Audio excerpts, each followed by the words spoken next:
محترم مولانا، سب سے پہلے میں امریکہ اور کینیڈا کے مسلمانوں اور مسلم اسٹوڈنٹ ایسوسیشن کی جانب سے تہ دل سے آپ کا شکریہ ادا کرتا ہوں کہ آپ نے ہماری دعوت کو قبول فرمایا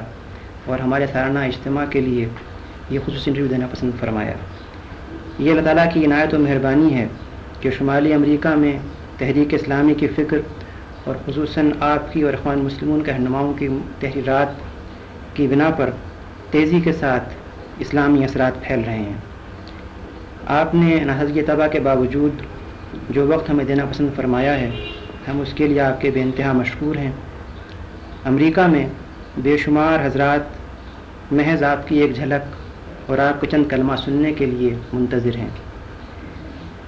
ان حضرات کی خواہشات پر ہم نے چند سوالات مرتب کیے ہیں۔ ہمیں امید ہے کہ آپ اس سلسلے میں ہمیں رہنمائی فرمائیں گے۔ قرآن کریم رسول اللہ صلی اللہ علیہ وسلم کو داعی اللہ قرار دیتا ہے۔ سیرت پاک صلی اللہ علیہ وسلم کی روشنی میں آپ ایک داعی کی کون سی اہم خصوصیات قرار فرمائیں گے؟ امریکہ میں اور کینیڈا میں جو اللہ کے بندے تحریک اسلامی کے لیے کام کر رہے ہیں، ان سب کو میری طرف سے سلام پہنچا دیجیے۔ میں زیادہ دیر تک بات نہیں کر سکتا، اس لیے مختصر طور پر آپ کے سوال کا جواب دیتا ہوں۔ قرآن کریم میں ایک آیت ہے جس میں ایک داعی کی اہم خصوصیات کو بیان کیا گیا ہے، اور وہ یہ ہے کہ من احسن قولا ممن دعا الی اللہ وعمل صالحا وقال اننی من المسلمین، یعنی اس شخص سے اچھی بات اور کس شخص کی ہوگی جس نے اللہ کی طرف بلایا، نیک عمل کیا اور کہا کہ میں مسلمان ہوں۔ اس ارشاد کی پوری اہمیت محسوس کرنے کے لیے نگاہ میں یہ بات رکھنی ضروری ہے کہ جن حالات میں یہ بات کہی گئی ہے وہ مکہ معظمہ کے حالات ہیں، جب رسول اللہ صلی اللہ علیہ وسلم اور آپ کے پیرووں پر انتہائی شدید مظالم کیے جا رہے تھے، اور وہاں یہ کہنا کوئی آسان کام نہیں تھا کہ آدمی کھڑے ہو کر صاف صاف یہ اعلان کرے کہ میں مسلمان ہوں۔ یہ بات کہنے کے معنی یہ تھے کہ گویا آدمی درندوں کو دعوت دے رہا ہے کہ میرے اوپر حملہ آور ہو جاؤ۔ اس بات کو پیش نظر رکھ کر دیکھیے، پہلی بات یہ فرمائی کہ بہترین قول اس شخص کا ہے جو اللہ کی طرف بلائے۔ دوسرے الفاظ میں ایک داعی حق کی خصوصیت یہ ہے کہ اس کی دعوت اللہ کی طرف ہو، کوئی دنیاوی غرض اس کے پیش نظر نہ ہو، نہ قومی، نہ وطنی، نہ خاندانی، نہ کسی قسم کی مادی غرض، کوئی دوسری غرض اس کے پیش نظر نہ ہو، خالص اللہ کی دعوت کی طرف دعوت دے۔ اور اللہ کی طرف دعوت دینے کا مطلب سیدھا سادہ یہ ہے، اگر آدمی قرآن مجید پر نگاہ رکھے، کہ اللہ کی توحید کی طرف دعوت دی جائے، اس بات کی طرف لوگوں کو دعوت دی جائے کہ کسی کی بندگی، کسی کی عبادت، کسی کی پرستش خدا کے سوا نہ کی جائے، کسی سے خوف اور طمع خدا کے سوا نہ رکھا جائے، اور خدا ہی کے احکام اور اس کے فرامین کی اطاعت کی جائے، اسی کی رضامندی، اسی کی خوشنودی حاصل کرنے کے لیے تمام کوششیں کی جائیں، اور آدمی دنیا میں جو کام بھی کرے وہ یہ سمجھتے ہوئے کرے کہ میں کسی کا بندہ ہوں اور اس کے سامنے مجھ کو جا کر جواب دہی کرنی۔ خدا کی طرف دعوت دینے کا مختصر مفہوم یہ ہے جو قرآن سے معلوم ہوتا ہے، اور قرآن میں داعی کی اولین خصوصیت یہ بیان کی گئی ہے کہ اس کی دعوت خالص اللہ کی بندگی کی طرف ہو، خالص اللہ کی پرستش اور اس کی عبادت کی طرف ہو، خالص اس کی اطاعت کی طرف ہو اور اس کے قانون کی پیروی کی طرف ہو۔ دوسری بات جو اس میں فرمائی گئی ہے وہ یہ ہے کہ وہ عامل صالحا، نیک عمل کرے۔ اس کا ذرا سا بھی آدمی غور کرے تو اس کا مفہوم صاف اس کی سمجھ میں آ جائے گا کہ اللہ کی طرف دعوت دینے والے کا اپنا عمل اگر درست نہ ہو تو پھر اس کی دعوت کا کوئی اثر نہیں ہو سکتا۔ جس چیز کی طرف وہ دعوت دے رہا ہے اس کا مجسمہ ہونا چاہیے اس داعی کو، اس کی اپنی زندگی میں خدا کی نافرمانی کا کوئی اثر نہ پایا جائے، اس کے اخلاق ایسے ہونے چاہیے کہ کوئی شخص اس کے دامن پر ایک دھبا نہ دکھا سکے، اس کے گرد و پیش کا ماحول، اس کا معاشرہ، اس کے دوست، عزیز، اقارب سب جانتے ہوں کہ یہ ہمارے اندر نہایت بلند اور پاکیزہ کیریکٹر کا انسان ہے۔ رسول اللہ صلی اللہ علیہ وسلم کی اپنی زندگی اس بات کی شہادت دیتی ہے کہ اللہ کی طرف دعوت دینے کے لیے کھڑے ہونے سے پہلے 40 سال تک وہ معاشرہ جس میں آپ رہے اس میں کوئی ایک فرد بھی ایسا نہ تھا کہ جو آپ کی بلندی اخلاق کا قائل نہ ہو، آپ کی طاہر اور پاکیزہ زندگی کا قائل نہ ہو۔ اس حد تک لوگ قائل تھے کہ جو آپ سے قریب ترین تھے، جن سے آپ کی زندگی کا کوئی پہلو چھپ نہیں سکتا تھا، وہ اتنے آپ کے معتقد تھے کہ جب آپ نے نبوت کا اعلان کیا تو سب سے پہلے انہوں نے اقرار کیا۔ حضرت خدیجہ رضی اللہ عنہ 15 سال سے رسول اللہ صلی اللہ علیہ وسلم کی زوجیت میں تھی، اور کوئی کم سن عورت نہیں تھی بلکہ رسول اللہ صلی اللہ علیہ وسلم سے 15 برس بڑی تھی۔ اس کے معنی یہ ہے کہ جس وقت آپ نے نبوت کا دعویٰ کیا ہے اس وقت ان کی عمر 55 سال تھی، اور 40 سال کی عمر سے وہ آپ کی زوجیت میں تھی۔ ایک ایسی پختہ سن رسیدہ دانشمند عورت جو بیوی کی حیثیت سے اپنے شوہر کے ساتھ 15 سال رہی ہو، اس سے شوہر کا کوئی عیب چھپ ہی نہیں سکتا۔ دنیاوی اغراض کے لیے ایک بیوی اپنے شوہر کے ساتھ تمام اس کے ناجائز کاموں میں شریک ہو سکتی ہے، لیکن اس پر ایمان نہیں لا سکتی۔ پایا آدمی ہے کہ یہ خدا کا رسول ہو سکتا ہے اور ہونا چاہیے۔ تو وہ آپ کی اس حد تک معتقد تھی نبوت سے پہلے کہ جب آپ نے نبوت کا ماجرا ان کے سامنے پیش کیا تو انہوں نے ایک لمحے کا تأمل کیے بغیر اس کو تسلیم کیا۔ اسی طرح دوسرے شخص سیدنا زید بن حارثہ تھے جو غلام کی حیثیت سے رسول اللہ صلی اللہ علیہ وسلم کے گھر میں آئے تھے نبوت سے 15 برس پہلے، اور ان کی عمر اس وقت 15 سال کی تھی۔ جب رسول اللہ صلی اللہ علیہ وسلم نبی مقرر ہوئے ہیں اس وقت وہ 30 سال کی عمر کے تھے۔ اس کے معنی یہ ہے کہ 15 سال ان کو رسول اللہ صلی اللہ علیہ وسلم کے گھر میں رہ کر ہر پہلو سے آپ کی زندگی کو دیکھنے کا موقع ملا تھا، اور وہ اتنے آپ کے معتقد تھے کہ جب ان کے والدین کو، ان کے چچا اور ان کے باپ کو پتہ چلا کہ ہمارا بیٹا فلاں جگہ غلامی کی زندگی بسر کر رہا ہے تو وہ مکہ معظمہ آئے حضور کی نبوت سے پہلے،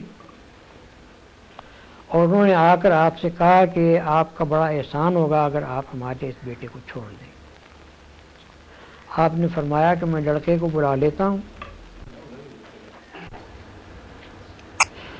اگر وہ آپ کے ساتھ جانا چاہے تو میں آپ کے حوالے کر دوں گا، اگر وہ میرے ساتھ رہنا چاہے تو میں ایسا آدمی نہیں ہوں کہ جو میرے ساتھ رہنا چاہے اسے اپنے سے زبردستی الگ کروں۔ انہوں نے کہا کہ آپ نے بہت انصاف کی بات فرمائی، آپ لڑکے کو بلا لیجیے۔ جب حضرت زید آئے ان کے سامنے تو رسول اللہ صلی اللہ علیہ وسلم نے ان سے پوچھا کہ ان لوگوں کو پہچانتے ہو؟ انہوں نے کہا یہ میرے باپ ہیں اور یہ میرے چچا ہیں۔ آپ نے فرمایا کہ یہ تمہیں لے جانا چاہتے ہیں، تم چاہو تو بڑی خوشی سے ان کے ساتھ جا سکتے ہو۔ اس کے باپ اور چچا نے بھی یہی کہا کہ ہم تمہیں لے جانا چاہتے ہیں۔ تو انہوں نے کہا کہ میں نے اس شخص میں ایسی خوبیاں دیکھی ہیں کہ میں اس کو چھوڑ کر اپنے باپ اور چچا اور ماں تک کے پاس نہیں جانا چاہتا ہوں۔ یہ نبوت سے قبل آپ کے اخلاق کی حالت تھی جو آپ کے خادم نے آپ کے متعلق ظاہر ہے۔ اور جب حضور نے نبوت کا دعویٰ کیا، نبی کی حیثیت سے اپنے آپ کو پیش کیا، تو حضرت خدیجہ کے بعد گھر کے لوگوں میں سے حضرت زید بن حارثہ بھی وہ تھے کہ جنہوں نے سب سے پہلے آپ کی نبوت کو تسلیم کیا۔ ایک خادم احسان بند ہو سکتا ہے، ایک خادم وفادار ہو سکتا ہے، لیکن ایک خادم اتنا متاثر نہیں ہوتا اپنے مخدوم سے کہ اس پر ایمان لے آئے۔ ایمان لانے کے لیے ضرورت اس نے آپ کے اخلاق کو اتنا بلند اور پاکیزہ دیکھا ہو کہ وہ اس کو یہ ماننے میں ذرا تأمل نہ ہو کہ میرا مخدوم جو ہے یہ نبی ہے۔ اور یہ پیش نظر رکھیے کہ زید بن حارثہ کسی معمولی قابلیت کے آدمی نہیں تھے۔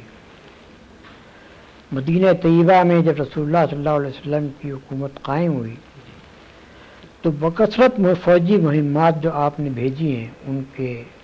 سالار لشکر زید بن حارثہ تھے۔ اس قابلیت کے آدمی تھے وہ، جو بعد میں ظاہر ہوئی۔ تیسرے حضرت ابو بکر صدیق رضی اللہ تعالیٰ عنہ، وہ نبوت سے قبل 20 سال سے رسول اللہ صلی اللہ علیہ وسلم کے گہرے دوست تھے۔ ان کی نشست و برخاست آپ کے پاس تھی، اور مکہ معظمہ میں سب سے زیادہ جن دو آدمیوں کی دوستی تھی ان میں سے ایک رسول اللہ صلی اللہ علیہ وسلم حضرت ابو بکر تھے۔ دوست کا بھی وہ ایک اپنے دوست کو پسند کر سکتا ہے، اس کی باتوں سے اتفاق کر سکتا ہے، لیکن اتنا معتقد تو نہیں ہو سکتا کہ وہ اس کو مان لے کہ یہ نبی ہے۔ یہ تو اسی وقت ہو سکتا تھا جبکہ آپ کے اخلاق کی انتہائی پاکیزگی و بلندی کے وہ قائل ہوں۔ ان کا بلا تعمل مان لینا یہ معنی رکھتا ہے کہ 20 سال کی مدت میں خوب اچھی طرح دیکھ کر وہ اس بات کے قائل ہو گئے تھے کہ یہ اتنے بلند پایا اخلاق کا آدمی ہے کہ یہ نبی ہو سکتا ہے، اس کو نبی ہونا چاہیے۔ حضرت علی رضی اللہ تعالیٰ عنہ، ان کا نام پہلے میں نے اس لیے نہیں دیا کہ اس وقت وہ 10 سال کے تھے، لیکن 10 سال کا بچہ بھی جس کے پاس رہتا ہو، حضرت رسول اللہ صلی اللہ علیہ وسلم کے گھر ہی میں انہوں نے پرورش پائی تھی، تو 10 سال کا بچہ بھی جس کے پاس رہتا ہو اس کے عیب و ثواب سے وہ اچھی طرح واقف ہوتا ہے۔ خصوصاً اتنا ذہین آدمی جیسے کہ رسول اللہ صلی اللہ علیہ وسلم کے زمانے نبوت میں حضرت علی سے خصوصیات ظاہر ہوئیں، تو وہ اتنے ذہین تھے کہ ہم کہہ سکتے ہیں کہ ان کا اس بات کو مان لینا کہ آپ نبی ہیں یہ اس کے بغیر نہیں ہو سکتا تھا کہ وہ بھی آپ کے انتہائی بلند و پاکیزہ اخلاق میں قائل ہو۔ اس لیے عمل صالحاً کا مطلب یہ ہے کہ آدمی جس چیز کو پیش کر رہا ہے لوگوں کے سامنے اس کی اپنی زندگی اس کے ٹھیک مطابق ہو، اور وہ اتنے پاکیزہ کردار اور اخلاق کا آدمی ہو کہ جب وہ اللہ کے راستے کی طرف بلانے اٹھے تو اس کی بات میں وزن ہو، اس کی بات میں اثر ہو، اور لوگ اس بات کو تسلیم کریں کہ یہ واقعی اپنے قول میں سچا ہے۔ قطع نظر اس کے کہ لوگ مانیں یا نہ مانیں، لیکن یہ تو ان کو ماننا پڑے گا کہ یہ آدمی اپنے قول میں سچا ہے، جو کچھ کہہ رہا ہے وہ اس بنا پر کہہ رہا ہے کہ وہ اس کا قائل ہے۔ چنانچہ رسول اللہ صلی اللہ علیہ وسلم کا بدترین دشمن ابو جہل، اس نے ایک مرتبہ خود رسول اللہ صلی اللہ علیہ وسلم سے کہا کہ اے محمد، ہم تم کو جھوٹا نہیں کہتے بلکہ جو پیغام تم لائے اس کو جھوٹا کہتے ہیں۔ یعنی آپ کا بدترین دشمن بھی آپ کی صداقت کا قائل تھا۔ تو داعی کی دوسری بڑی خصوصیت یہ ہے۔ تیسری خصوصیت، جیسا کہ میں نے بیان کیا کہ مکہ معظمہ کے اس ماحول میں کسی شخص کا اٹھ کر کہنا کہ میں مسلمان ہوں معمولی بات نہیں تھی۔ تو اللہ کی طرف دعوت دے، پاکیزہ عمل رکھنے والا ہو، اور بدترین دشمنوں کے ماحول کے درمیان بھی وہ اپنے مسلمان ہونے سے انکار نہ کرے، اپنے مسلمان ہونے کو چھپائے نہیں، اپنے مسلمان ہونے کا اقرار کرنے سے نہ شرمائے، نہ جھجکے، نہ ڈرے، بلکہ کھلم کھلا اٹھ کر کہے کہ ہاں میں مسلمان ہوں، جو کچھ جس کا جی چاہے کر لیں۔ دوسرے الفاظ میں اس کے معنی یہ ہے کہ داعی میں تیسری بڑی اہم خصوصیت یہ ہونی چاہیے کہ وہ نہایت جری آدمی، نہایت بہادر آدمی، بزدل آدمی کا کام خدا کے راستے کی طرف دعوت دینا نہیں ہے۔ ذرا سی چوٹ لگے اور جو بلبلے کی طرح بیٹھ جائے وہ آدمی خدا کے راستے کی طرف دعوت نہیں دے سکتا۔ خدا کے راستے کی طرف دعوت جو شخص دے سکتا ہے وہ ہے جو سخت سے سخت دشمنی کے ماحول میں، مخالفت کے ماحول میں، خطرات کے ماحول میں اسلام کا علم لے کر اٹھ جائے اور کوئی پرواہ نہ کرے کہ نتائج کیا ہو۔ رسول اللہ صلی اللہ علیہ وسلم کی اپنی ذات اس شجاعت کا مکمل نمونہ ہے۔ مکہ معظمہ میں کھلم کھلا آپ نے دعوت اسلام پیش کی، ان لوگوں کے درمیان پیش کی جو آپ کے خون کے پیاسے ہو گئے، جنہوں نے کوئی کسر اٹھا رکھی آپ کو ظلم کا نشانہ بنانے میں اور آپ کے ساتھیوں کو ظلم کا نشانہ بنانے میں، لیکن ایک لمحے کے لیے بھی آپ نے اپنی دعوت کو چھوڑنا قبول نہیں کیا، بلکہ مسلسل 13 سال تک اس ماحول میں اپنی دعوت پیش کرتے چلے گئے اور ہر قسم کی سختیاں، مصیبتیں برداشت کرتے چلے گئے۔ مدینہ طیبہ پہنچنے کے بعد جو حالات پیش آئے، بڑی خطرناک لڑائیوں میں، جہاں کہ بعض اوقات صرف تنہا آپ رہ گئے تھے یا 2-3 آدمی آپ کے ساتھ تھے، اس حالت میں بھی رسول اللہ صلی اللہ علیہ وسلم کا قدم کبھی پیچھے نہیں ہٹا، بلکہ غزوہ حنین کے موقع پر جبکہ مسلمانوں کو تقریباً شکست ہو گئی تھی اور لوگ بھاگے چلے جا رہے تھے، اس وقت یہی نہیں کہ رسول اللہ صلی اللہ علیہ وسلم اپنے مقام پر رہے، نہیں بلکہ برابر آگے بڑھتے چلے دشمنوں کی طرف، اور اس بات کو چھپایا بھی نہیں کہ میں کون ہوں۔ فرمایا کہ انا النبی لا کذب، انا ابن عبد المطلب، میں نبی ہوں، جھوٹا نہیں ہوں، میں ابن عبد المطلب ہوں۔ یا دوسرے الفاظ میں آپ نے عین حالت جنگ میں، اس وقت جب کہ آپ بالکل 2-3 آدمیوں کے ساتھ تنہا رہ گئے تھے اور دشمنوں کے نرغے میں تھے، اس وقت بھی علل اعلان یہ کہا کہ ہاں میں نبی ہوں۔ تو اتنا شجاع اور بہادر ہونا چاہیے اس شخص کو جو اللہ کے راستے میں دعوت دینے کے لیے کھڑا ہو۔ اگر کسی شخص کے اندر ہمت اور جرأت اور بہادری موجود نہ ہو تو وہ اس راستے میں کھڑا نہیں ہو سکتا، کھڑا ہوگا بھی تو اپنی بزدلی کی وجہ سے الٹا اس مشن کو نقصان پہنچا دے۔ بس یہ چند مختصر باتیں تھیں جو میں نے آپ کے سامنے بیان کی ہیں۔ اگر ان پر غور کی جائے تو یہ بجائے خود دعوت اللہ کے متعلق ایک مکمل پروگرام ہے، اور اس کے اوپر جہاں بھی دعوت کا کام کیا جائے یہ 3 خصوصیات آدمی کے اندر ہونی چاہیے۔ بآخر دعوانا الحمدللہ رب العالمین۔ ہم آپ کا بھی انتہا شکریہ ادا کرتے ہیں کہ آپ نے طبیعت کی ناسازگی کے باوجود ہمیں چند لمحات عنایت فرمائے۔ اللہ تعالیٰ آپ کو صحت دے۔ امریکہ کینیڈا کے تمام حضرات دست دعا ہیں کہ آپ نفاذ اسلامی کو اس ملک میں بھی اور تحریک اسلامی کو دیگر ممالک میں کامیاب ہوتے ہوئے دیکھیں۔ آمین۔ اللہ تعالیٰ ان کی دعاؤں کو قبول فرمائے اور ان کو جزا خیر دے۔ بارک اللہ۔